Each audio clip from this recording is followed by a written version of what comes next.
In today's lesson, I'm going to deconstruct the pistol squat. Pistol squat is a one-legged squat. Just real briefly here, it's down and up. Okay, so in this video I'm not going to show you a bunch of different movements that you can do to work up to the pistol squat. More importantly, I'm going to help you get your mind right. That is, you need to understand what you're trying to do, why you're doing it, what's it good for. And with that foundation in place, then you can learn the different techniques and actually start to practice it.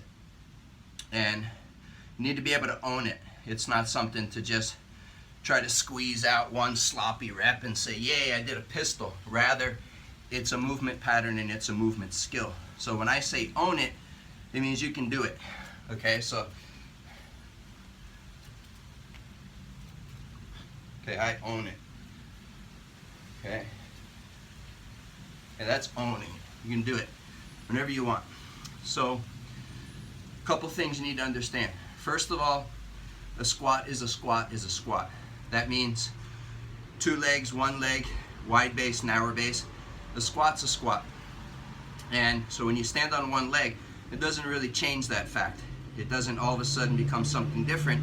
It's different in the sense that you have a smaller base. It requires more skill, more balance, more midline control. But the fundamental skill of a pistol squat is a squat. So here's a couple of things that you need to know.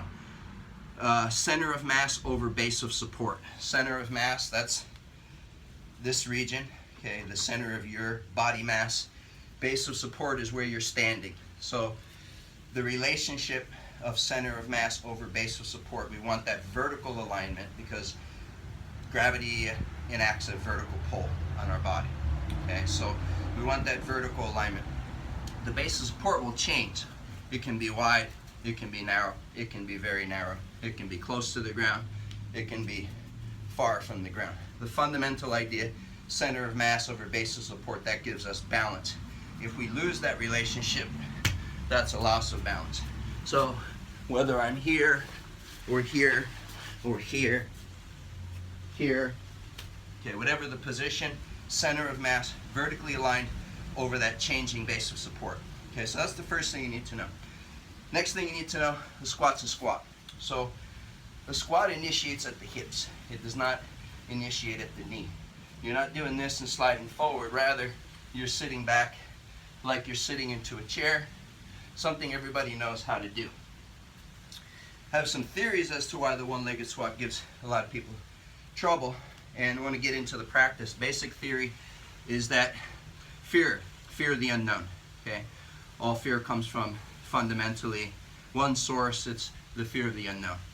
You call it death, call it public speaking, call it heights, call it balance or losing balance. Okay, it's fear of the unknown. So when you get on 1 leg, there's a tendency to do this reflexive action, which is protective, kind of like moving into a fetal position where you feel safe and secure.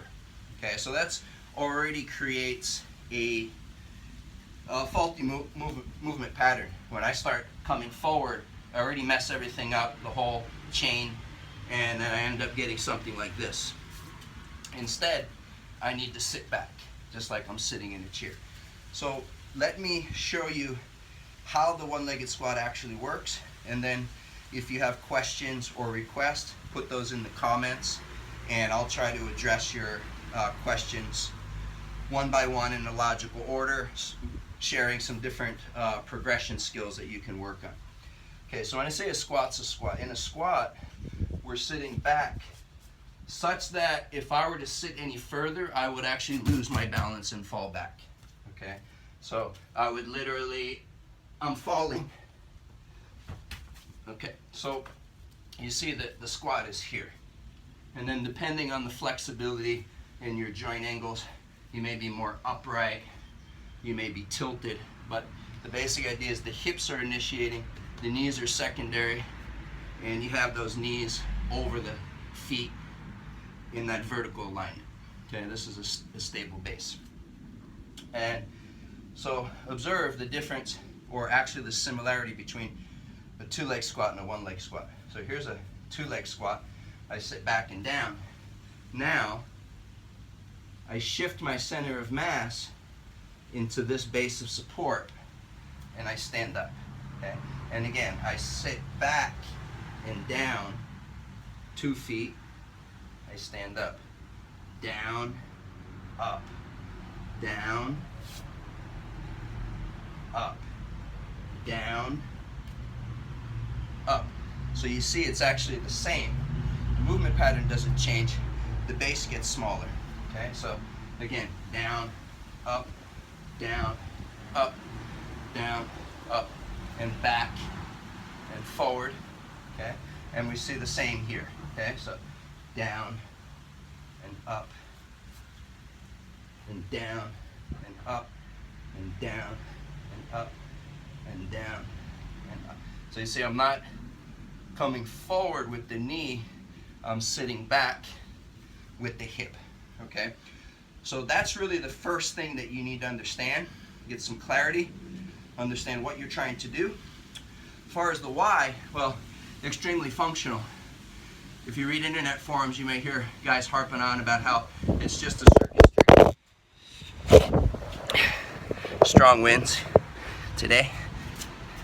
Oh, it's just a circus trick. Well, we find that folks are saying that are almost inevitably people that actually can't do it. So when you can't do something, you ridicule it. But it's not the same as, say, a powerlifting squat where you're trying to put a bunch of weight on your back and do it once or a couple times. Rather, it's an athletic movement that relates to real life. You're on one foot, okay? There's really very few sports outside of, say, powerlifting where you're actually going to be fixed in one position and not moving. When you're talking about athletics, you're moving onto one foot, you're moving onto another foot. Slippery surface, boom, I just saved myself, okay? Throw a kick, somebody catches it, they're trying to throw you, boom, you go down where you can stay with it, okay? So those are a couple obvious applications. It's a very useful skill if you're very strong with a bunch of weight, but you're not able to do even one body weight pistol squat.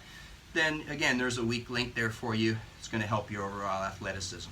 Give it a try. Welcome your comments. See you next time.